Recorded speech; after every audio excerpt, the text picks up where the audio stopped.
podcast. Today we've got the legend, the mystery, Mr. Sihle Magubane. How are you? I'm good, thanks. Yeah, good. So Sihle is a proud owner of Sihle Brew. Here you go. He's a barista by profession. He's been doing this for over 10 years now, man. In terms of being a barista, but in terms of owning a shop, your own company started about 6 years ago, man. Everyone doesn't know, is it the beginning of the year? Is it the middle of the year? It feels like February. Yeah, for sure. Yeah, we're starting a year now, you understand? Sure. But how have you guys been doing with the COVID, man? Obviously, we had a lot of different plans. We had to readjust during the COVID to stay afloat. Yeah. Yeah, because a lot of companies are closing up. If you make it through, it means it's enough. Whatever you were doing before has sustained you, I think. Yeah, absolutely. You need to polish up your strategy. So your strategy must be in line with your business visits, your plan. Yeah. So whatever, if it doesn't, because obviously if you look at the business plan, it's got the risk. Yes. Not the COVID risk. Yeah. Obviously, you need to change the way you think, change the way you do things. You know, they say it's the new normal. No one knew there was a guy, I don't know, they say it's coming from China or whatever, who ate something. No one knew that was happening, you understand? So it was like boom. But I think it puts an emphasis on try and plan and budget. Plan for those unexpected situations, because again, we don't know when things are going to change like this, understand? You guys have made it through, right? Tough. We survived it in a box like that. Let's say with Mike Tyson. Yeah. Fresh when it starts, the first round. Yeah. You know? But if you make it to 6, so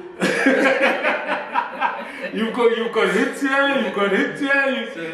you go into your corner, you're like, hey guys, I'm just making it, but I'm still here. Yeah, you know. Sure. That actually the good example because of the punches that we take. Yeah. And it's beyond what we can do. How did we make it?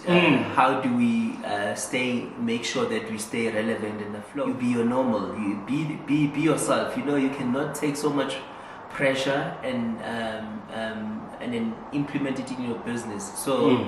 Every company is facing the same thing. So, yes. You know, the first 3 months I said to myself, you know, what can I do? Because I was not allowed to move around. I was not allowed to do anything. So then in that period, I said to myself, you know what?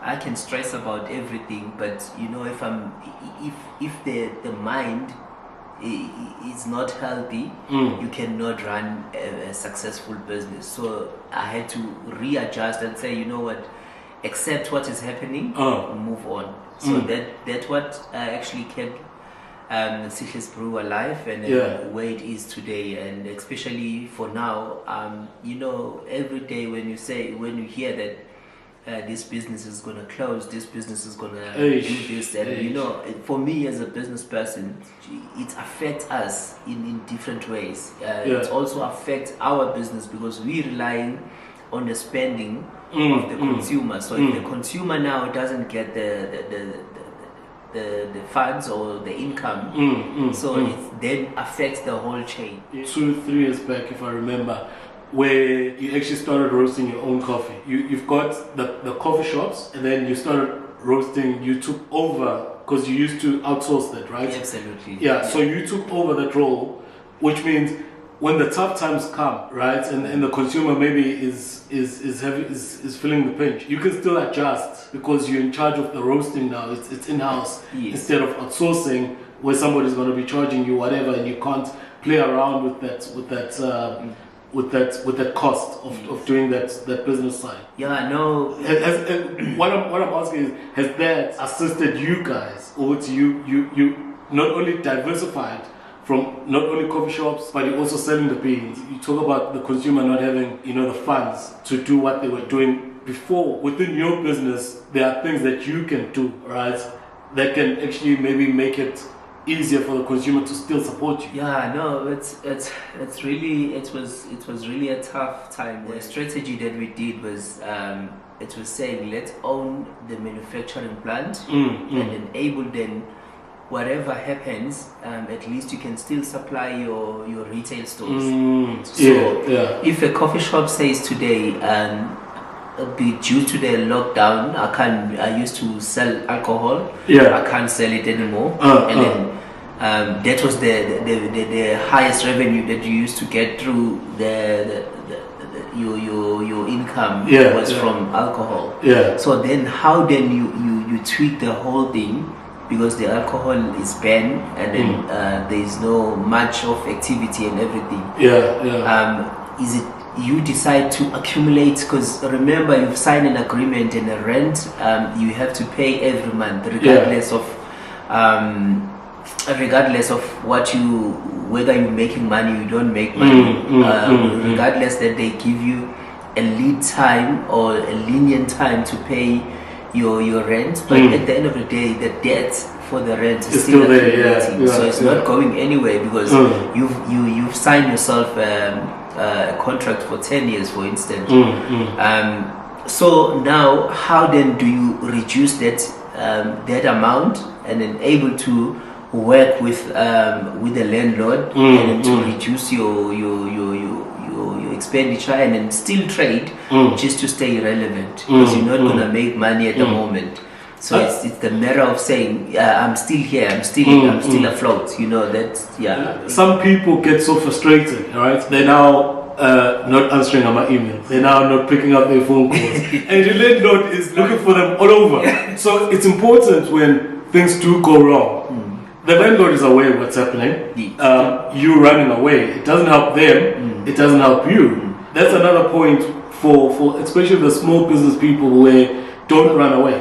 Absolutely, because if you don't explain to your debtors and say, you know what, I used to get X amount of money every month, and then now all of a sudden I'm getting like 10% of what I used to get. And how then do we come together and then move forward and have a solution where on a difficult time they will actually be with you and then able to grow? Because there is a say that says it takes a village to raise a child.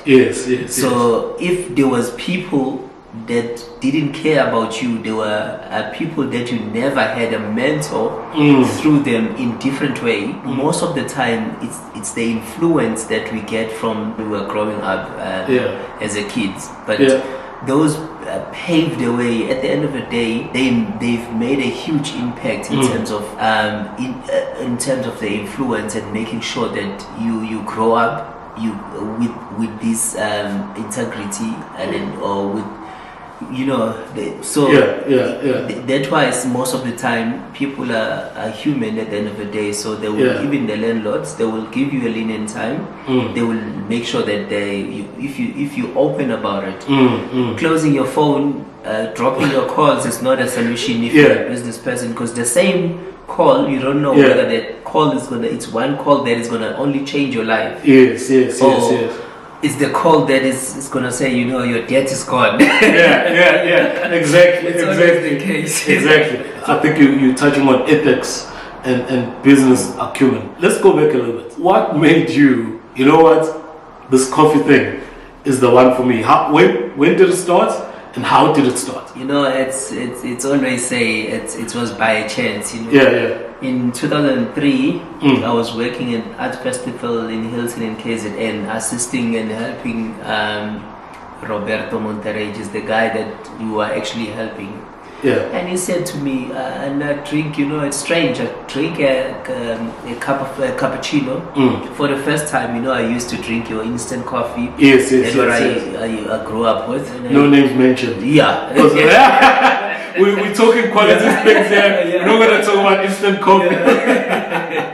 So, drinking a first cappuccino, I couldn't sleep first for the past the energy. The energy.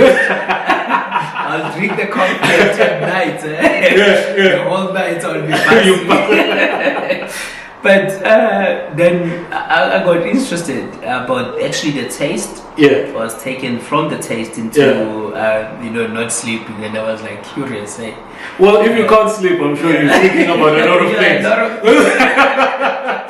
And you've got a lot of time to think. And I asked Roberto if can you able to train me as a barista, and he said no problem, but you need to relocate from Devon to Joburg. Yeah. So then I've written my last paper, which is metric. Yeah. And so you actually started with this while you were in high school?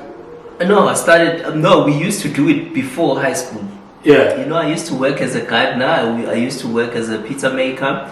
I used to work like during the week. I used to play soccer. A lot of things that I used to do, activities including running. I thought that in once of my life I will be an athlete.